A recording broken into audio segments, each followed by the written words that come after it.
Hello folks, Alex here. This is Alex Unabridged. Today it's the last instalment of recent acquisitions for a while because I'm about to embark on the Read What You Own challenge.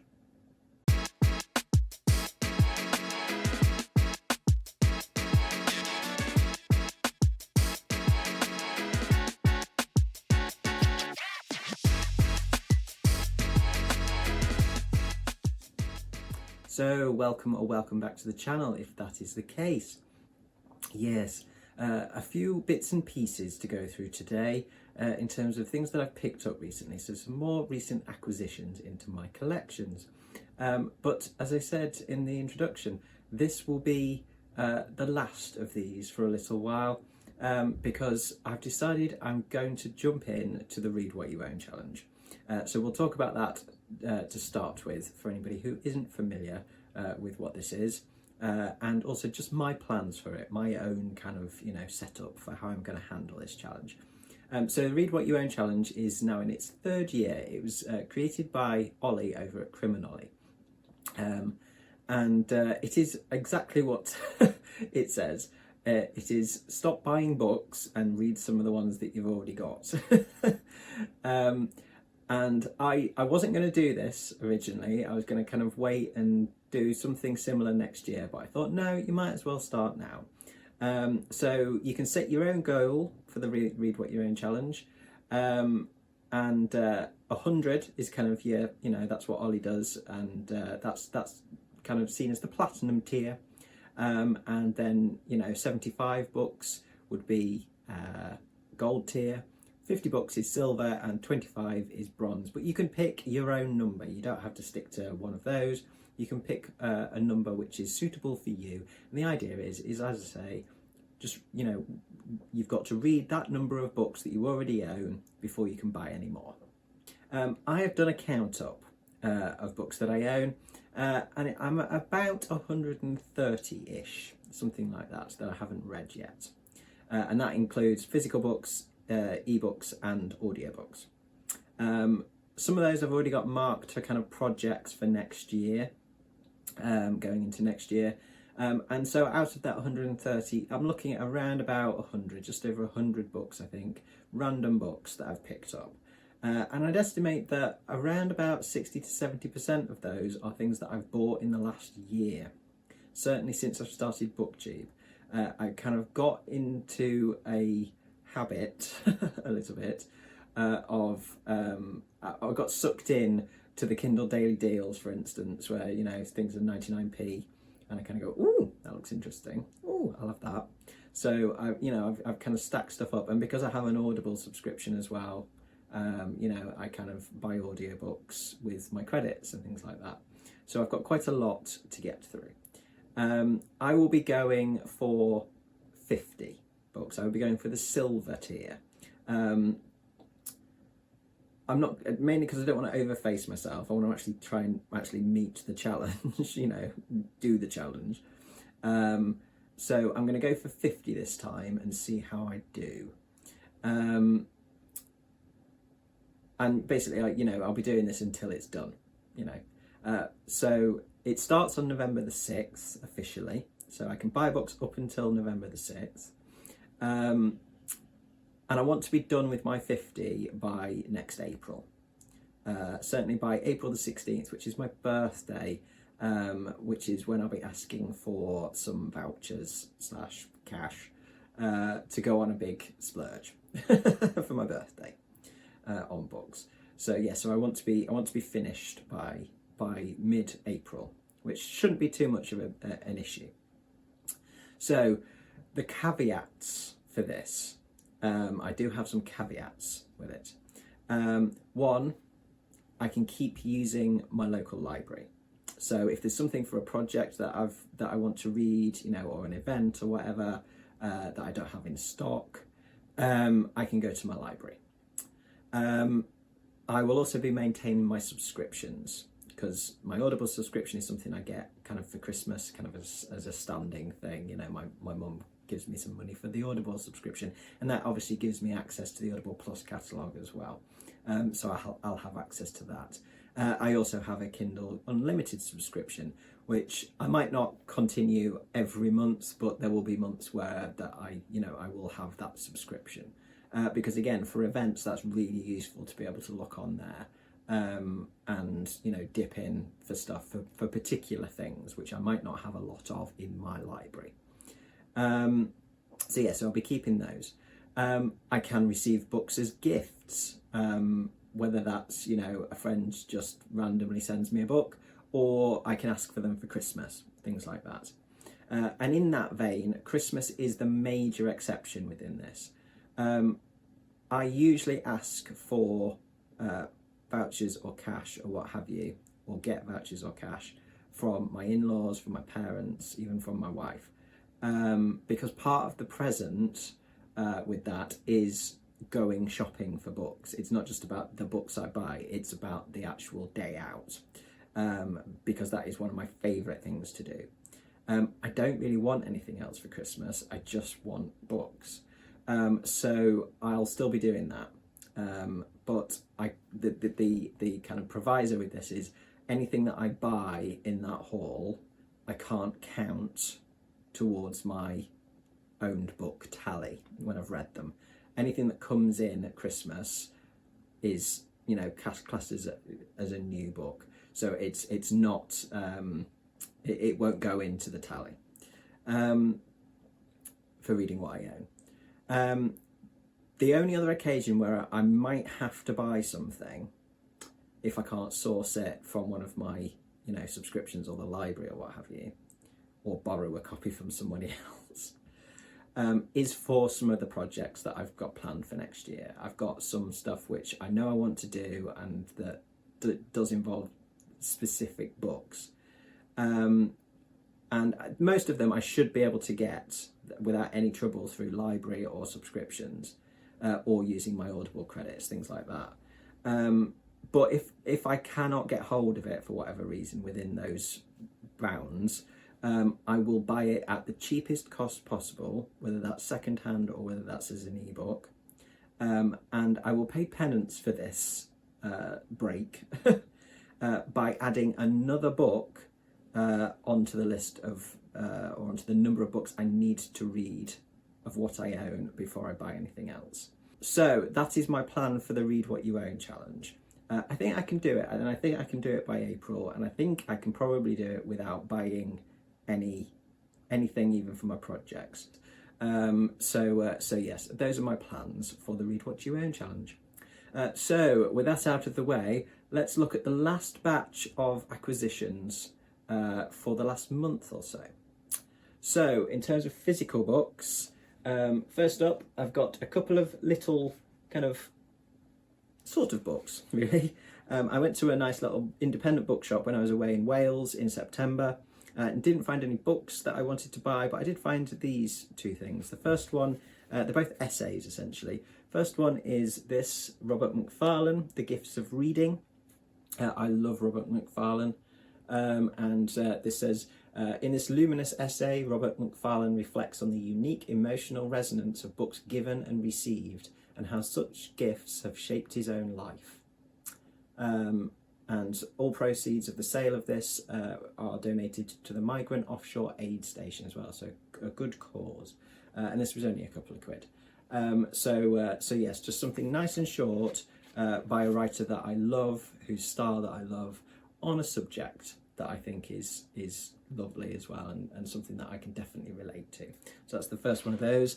And then the second one is The Unknown Unknown by Mark Forsyth, who is the author of the Etymologicon. And this is another essay especially commissioned for the Independent Booksellers Week. And it's about the most valuable thing about a really good bookshop. And along the way he considers the wisdom of Donald Rumsfeld, naughty French photographs, why Elizabeth Bennet and Mr. Darcy would never have met online, and why only a bookshop can give you that precious thing, what you never knew you were looking for.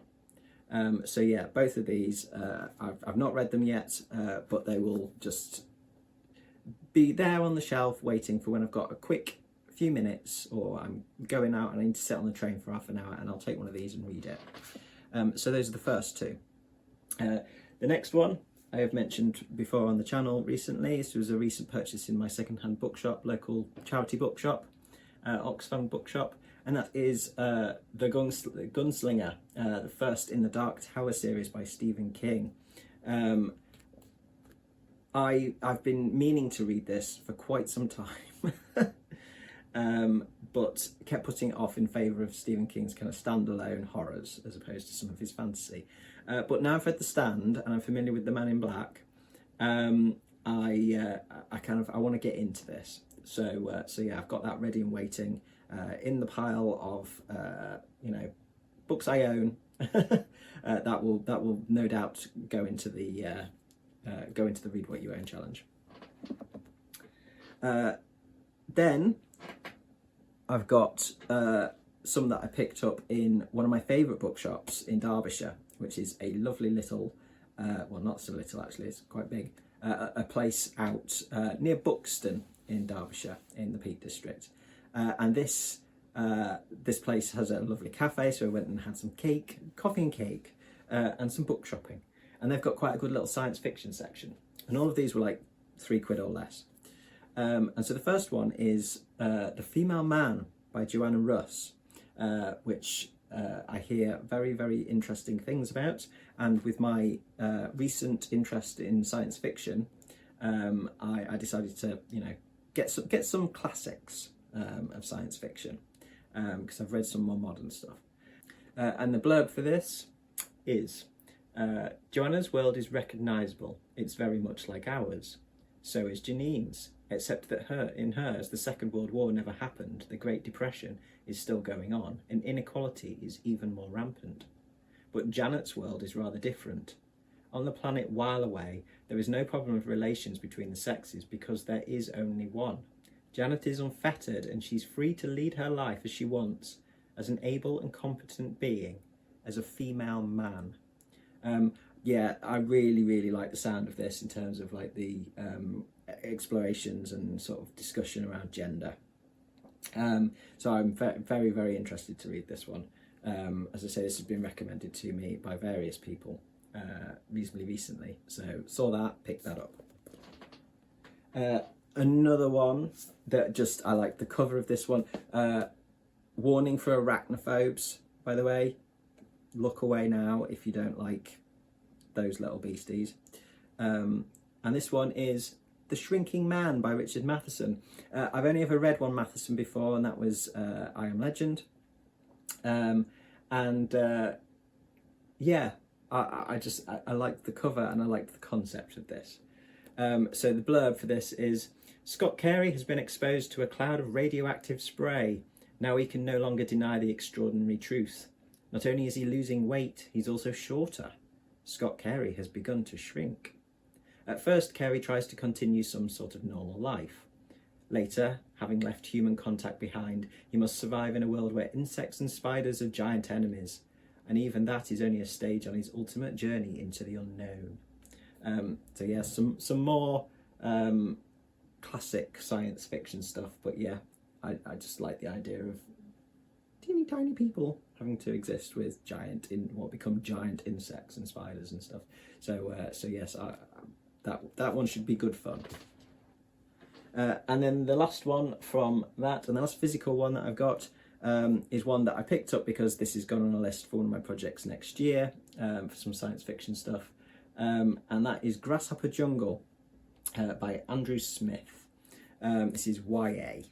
And the blurb for this says, in the small town of Ealing, Iowa, Austin and his best friend Robbie have accidentally unleashed an unstoppable army. An army of horny, hungry, 6-foot-tall praying mantises that only want to do two things. This is the truth. This is history. It's the end of the world, and nobody knows anything about it. So yeah, again, I like bugs, things with bugs, with critters. And I'm informed that this is gay in a lovely way, I think is how Mr. Troy Trotter put it. And so yeah, so a bit of queerness in the literature always goes down well with me. So as I say, that will definitely be saved for next year as part of a bigger project that I've got. So on to the ebooks then. First one is one that I picked up because it's one I want to reread. And this is Books of Blood Omnibus 1, so that's volumes 1 to 3, by Clive Barker, of course. It must be 20 years since I read this. And having recently read The Hellbound Heart, which I really enjoyed, I decided I wanted to go back and kind of read the Books of Blood. But I only ever read the first couple of volumes. So yeah, so I thought I'd pick this up. It was cheap. It was a daily deal, dangerous daily deals, and yeah, this is 15 short horror stories by Barker. So yeah, I remember this being dark and strange, and definitely enjoying it. So yeah, that will, as I say, that will pop into a reread at some point. Then I've got Come Closer by Sarah Gran, which I've wanted for ages, but it's always been quite expensive as an ebook, and so I always held off buying it. And again, daily deal, and I was like, oh, okay, having that, bye. And this is a possession story. This is a novella, so it's quite short. So yeah, by all accounts, this is the sort of the story of one woman who is dealing with a potential possession of herself. I think it's told in the first person, from the perspective of someone who is possibly possessed. And yeah, I hear really good things about this. As I say, this has been on my list for ages, and I'm really glad that I've got a copy of this now. Next up is one that I just saw and kind of thought, oh, that looks interesting. It's Illuminations by T. Kingfisher. I've got a couple of other of T. Kingfisher's stuff in my Kindle library, because everything that I read about her stuff, I really like the sound of. So I'll have to have a bit of a T. Kingfisher season at some point and get through them. And the blurb for this is, Rosa Mandolini knows in her heart that her family are the greatest painters of magical illuminations in the city. But the eccentric Studio Mandolini has fallen on hard times, and the future is no longer certain. While trying to help her family, Rosa discovers a strange magical box protected by a painted crow. But when she finally finds a way to open the box, she accidentally releases the Scarling, a vicious monster determined to destroy the Mandolini family at any cost. So I like the sound of this in terms of, the magical illuminations, the painting and stuff like that. But what really sold me on this was I just scrolled down to kind of look at the reviews and things like that. And there were three sections of it that had been, kind of in the most highlighted, what people had most highlighted in the Kindle edition. And every single one of them, I was just like, oh yes, I think I need to read this, because they all just were instantly relatable. And those highlights were, these are some quotes from it. That's one of the hardest parts of being an artist, learning to be patient with yourself when you're not as good as you want to be. You have to say, I may not be very good today, but I'll be better tomorrow. In a year, I'll be amazing. And it's like, yeah, for anybody who's new to the channel, I am an artist. And yeah, I feel that all the time. I'm still waiting for the year where I feel amazing. But certainly, you do have to kind of, I think it's the same with writing or anything else creative. You do have to kind of just remind yourself that, you need to keep going and you will get better. Better tomorrow and better the next day. The next one, this is definitely me. This next quote. Aunt Nadia often got a little weird when she was working on a painting, as if most of her brain was involved with art and the bits that controlled talking were wandering around unsupervised. Yes, I think probably best to ask my wife how applicable that is to me. And the final quote was, it was bad enough being bored. Being bored and inadequate were nearly unbearable. Yes, absolutely. So those three things and the general premise of it sold me on it, so I bought it. Next up, was another one that I've had on my list for a long time, and again that I keep hearing really good reports of, and that's Hex by Thomas Older or Old Hoyvelt, translated by Nancy Forrest Flyer. I think Hoyvelt is Dutch, I think. And the blurb for this is, "Welcome to Black Spring, a picturesque town with a horrifying secret. A 17th century woman with her eyes and mouth sewn shut walks Black Spring's streets, enters its homes, and watches its people where they sleep. They call her the Black Rock Witch. So accustomed to her presence, the townfolk often forget what will happen if her eyes ever open. To protect themselves, the Black Spring elders use high-tech surveillance to quarantine the town. Frustrated with the lockdown, the town's teenagers decide to break the rules and go viral with the haunting. But no one foresees the dark nightmare that awaits them all." Yeah, I really like the sound of this. I think the premise sounds quite original, and it sounds creepy as hell. So that's, yeah, I'm sold on that as something to try. So yeah, that's, as I say, that's been on my list probably for a couple of years now. So again, had to get it while it was cheap.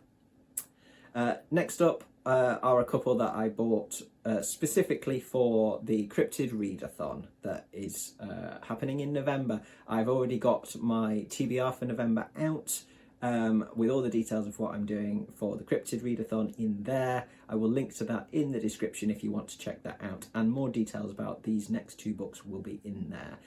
But I bought Green Teeth by Simon John Cox, which is kind of a modern take on a British folklore creature, or cryptid if you like, of Jenny Greenteeth, or Ginny Greenteeth, who is a rather nasty entity, usually described as green-skinned, with long hair and very sharp teeth, similar to a Grindylow, and she's a water-dwelling entity, and she was meant to have pulled children and elderly people into the water where she lived and drowned them. So she sounds lovely, doesn't she? So that's the first one, and then the second one is Below by Laurel Hightower, which is a Mothman story, a modern day Mothman story. Again, that's for the Cryptid Readathon. So more details about those two books in my TBR video. And then the last ebook that I bought is another one for my science fiction project for next year. Well, details of which will be revealed in December, of course. And that is Childhood's End by Arthur C. Clarke. And this is one where I think he ponders kind of humanity's future and possible evolution, from what I've read. The blurb for this, for them that don't know it, is, "When the silent spacecraft arrived and took the light from the world, no one knew what to expect. But although the overlords kept themselves hidden from man, they'd come to unite a warring world and offer an end to poverty and crime. When they finally showed themselves, it was a shock, but one that humankind could now cope with, and an era of peace, prosperity, and endless leisure began. But the children of this utopia dream strange dreams of distant suns and alien planets, and begin to evolve into something incomprehensible to their parents, and soon they'll be ready to join the Overmind, and in a grand and thrilling metaphysical climax, leave the Earth behind." So yeah, as I say, this one is one for a big science fiction project that I've got planned for next year. But I do really like the sound of this. Do you know what? I've never read any Arthur C. Clarke. The only Arthur C. Clarke I know is 2001: A Space Odyssey, and that's from the Kubrick film. So I think it's probably, if I'm going to get into science fiction, if I'm, kind of feel like I'm, up for science fiction, I really do need to read some of the absolute masters in that genre. And you can't miss out Arthur C. Clarke. So as I say, that's going into a big old project for next year. And finally, a couple of audiobooks that I picked up in an Audible sale recently. The first one is another one for one of my projects for next year. I'm trying to get ahead of myself a little bit before my book buying ban starts. And that is Wise Children by Angela Carter. I read Nights at the Circus earlier this year and absolutely loved it. I read Bloody Chamber as well earlier in the year, which I also really enjoyed. But yeah, Nights at the Circus was just phenomenal. And Wise Children kind of sounds like it should be, you know, the blurb should be just as good. And the blurb for it says, Wise Children is a richly comic tale surrounding the tangled fortunes of two theatrical families. Seen through the eyes of 75-year-old Dora Chance and her twin Nora, the novel unfurls within the space of a day as the sisters prepare to attend their perennially absent father's 100th birthday party. With a wild and colourful and often rather crazy cast, the story veers off in a multitude of directions as Dora's reminiscent narrative slips from past to present suddenly and seamlessly throughout. Packed with gags, tears, histories, mysteries, feuds and romantic and some not so romantic unions, Wise Children doesn't miss a trick. Playing on Carter's admiration of Shakespeare and the surreal, the novel is jam-packed with entrancing magic realism and elements of the carnivalesque. Sounds perfect. For me, absolutely. I'm really looking forward to reading some more Angela Carter. As I say, that will be another part of another project for next year, all of which will be revealed in December. That is an audiobook and it's narrated by Tracy Ullman, and I've listened to the sample and it sounds fabulous. So yeah, really looking forward to getting to that one next year. And the final audiobook is, again, one that I've had on my list for quite some time since I heard Mr. Troy Tradup speak about it. And then subsequently, it's one of those where like I heard Troy talk about it and then I heard loads of other people talk about it. And that is Cryptonomicon by Neil Stevenson. And this sounds fantastic. I won't read the full blurb for this because it's quite long. But it's basically I think, you know, it kind of goes between past and present, the past being 1942 and stuff around the fabled Enigma code. And then the present in the books, I'm not sure what the year it is, but we're talking World Wide Web time, so reasonably modern, and kind of crypto hacking, things like that. And it sounds like this stuff about, you know, sort of conspiracy, unbreakable Nazi codes, and say it kind of leaps forwards and backwards between these two timelines, hints at kind of a dark day after tomorrow, things like that. It sounds, you know, kind of the Cryptonomicon itself, you know, code breaking, all that kind of stuff, puzzles. It sounds fascinating. It's bloody long though. It's like over 42 hours long on Audible. So it'll be one that I'll save for when I know I've got time to properly give it, you know, what I think it's probably gonna require in terms of attention. But yeah, I really, really like the sound of this. This is the sort of book which I think will be quite challenging for me. It will be quite a lot to take in. But you know, I'm kind of in the mood sometimes for something like that. Umberto Eco is a bit like that for me. Really rewarding, quite difficult, quite slow to read for me because I have to kind of think about stuff a bit more, you know, a bit more in depth. But yeah, I will wait until I have the time and the brain space to properly appreciate that. So that is it. That's plenty to keep me going, plenty to put in the pile for my Read What You Own challenge, plenty in there that goes into events and projects for next year as well. So from now until, or pretty much now until Christmas, no more book buying for me. That is it. And it's kind of, yeah, the idea of it is actually quite liberating. I do feel like I really need to knuckle down and read some of the stuff that I bought. So yes, do let me know if you're going to participate in the Read What You Own challenge and how many books you're going to try and get through and all that kind of good stuff. What caveats you've given yourself, all that kind of stuff.